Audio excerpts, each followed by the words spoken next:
Today, it is common knowledge that butterflies go through an egg, caterpillar, pupa cycle. However, until the 17th century, many people regarded the butterfly and the caterpillar as entirely different creatures. They believed insects were evil creatures that came from mud. Butterflies, on the other hand, were considered summer birds, and it was commonly believed that they just fell from the sky in warm weather and vanished in the fall. In those days, one woman stood out as a pioneer.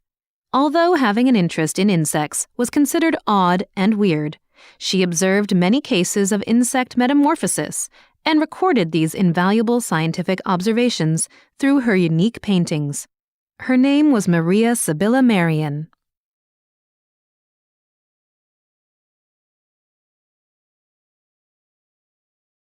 Merian was born in 1647 in the city of Frankfurt, Germany. When she was still little, she became very interested in painting flowers. It is said that she once climbed over a wealthy neighbor's wall to find flowers that she could paint. She took some tulips without the owner's permission. She must have been unaware of how expensive they were at the time. When little Maria confessed her act, the neighbor asked to see the painting. Seeing her painting, he was so impressed that he only asked for the painting as compensation. When she was 13, Merian began to develop a keen interest in bugs. It was unusual for a young girl to be passionate about caterpillars, spiders, and other insects, but Merian was obsessed to the point that she would sometimes watch them for weeks on end. She carefully painted each step of their life cycles, depicting even subtle changes.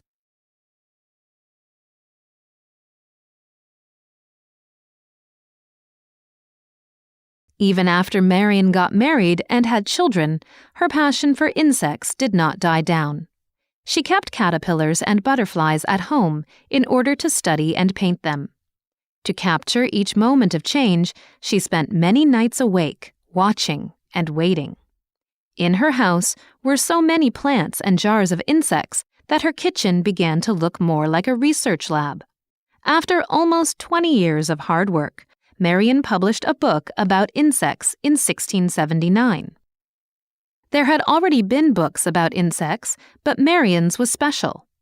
While no other books had ever depicted the full life cycle of insects, Merian's showed each stage of metamorphosis in detail. In addition, Merian revealed the relationships between living things by illustrating insects within their natural surroundings. This was different from other drawings of the time, which displayed only single specimens on a plain background.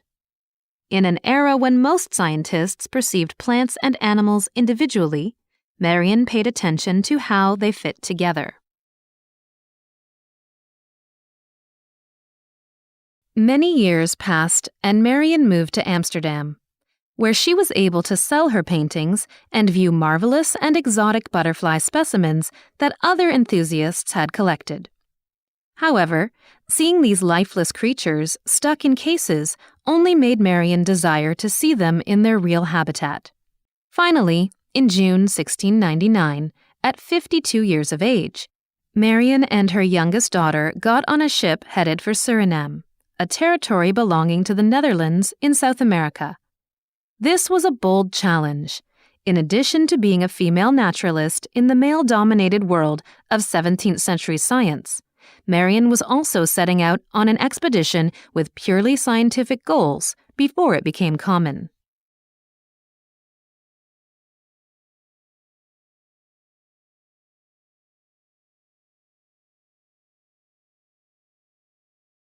She spent about 2 years in Suriname, exploring the rainforests.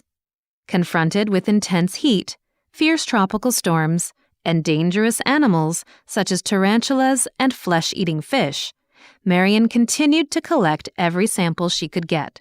In her own house, she kept the insects she brought out of the forests and made numerous descriptions and paintings. Eventually, she painted more than 90 species of insects and at least 60 species of plants. With these paintings, she published her life's work, Metamorphosis of the Insects of Suriname, in 1705.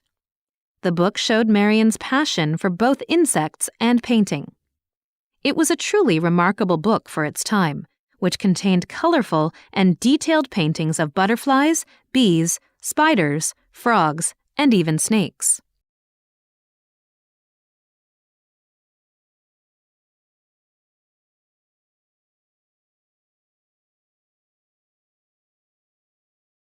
One illustration shows a bright blue butterfly flying over the colorful flowers of a pomegranate plant, with another butterfly sitting nearby and a caterpillar creeping down the flower stem. Another depicts two spider webs stretched between tree branches, with tarantulas and ants attacking their prey.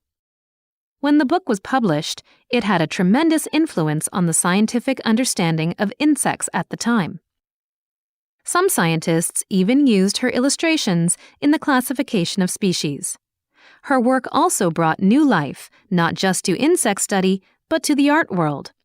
Goethe, a celebrated German poet, also must have been impressed by her work. He praised Marian's talent for weaving art and science together. In spite of this success, the popularity of her work faded after her death. It is thought that this was because she was not a professional researcher and had no formal education. Furthermore, her work dealt with flowers and insects, not the historical or religious topics that prevailed in those days.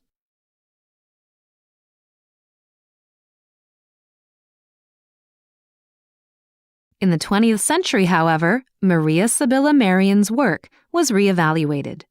Historians and artists began to recognize her extraordinary accomplishments and her passion that contributed so much to early modern science.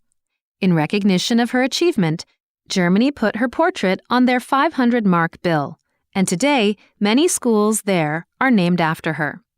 Maria Sibylla Merian was a naturalist whose passion for plants and insects left its mark on the science world. While other scientists of the day were debating whether or not insects grew out of mud, she demonstrated the stages of metamorphosis. To the art world, Merian was one of the first to show the artistic power of nature.